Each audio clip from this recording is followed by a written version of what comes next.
I think the online reporting trends in 2017 will see a lot more of a step towards applying all of that strategic thinking and all of that time and effort that you put into a report onto the corporate website, and not necessarily having a standalone microsite or a standalone spot on the site that tries to do all of this reporting in one spot. Often you hear clients say things like digital first, and then what they actually mean in terms of reporting is, oh, we want to put all of our content online, but we actually just need to review it first offline and on print, and then we're going to put it online. So I think there is an understanding that they know they need to be doing this, and they know they need to be communicating their information online, but actually stop focusing on the medium and start focusing on the content and improving your content. The do's and don'ts of setting out an investment case online. Well, first, have one.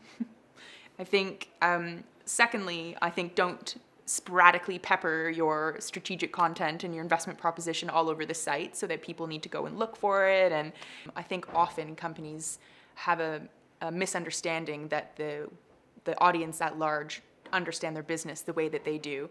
So I think they effectively need to communicate what it is they actually do.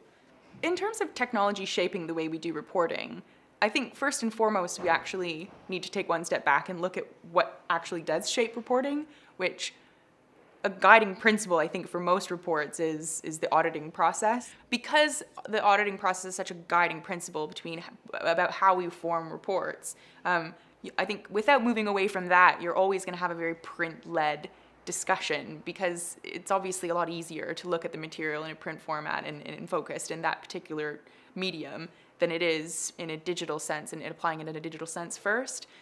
The advice that I'd give to companies that are trying to move towards a more digital approach would be to think about everything that you put on your website or you put on your digital platforms to have a very strong sense of utility and purpose.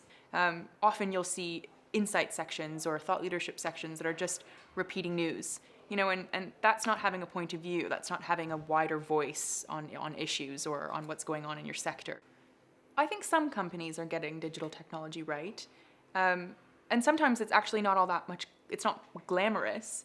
Another piece of advice that I would give is make sure that you have the internal resource and the infrastructure to actually really effectively communicate these messages online.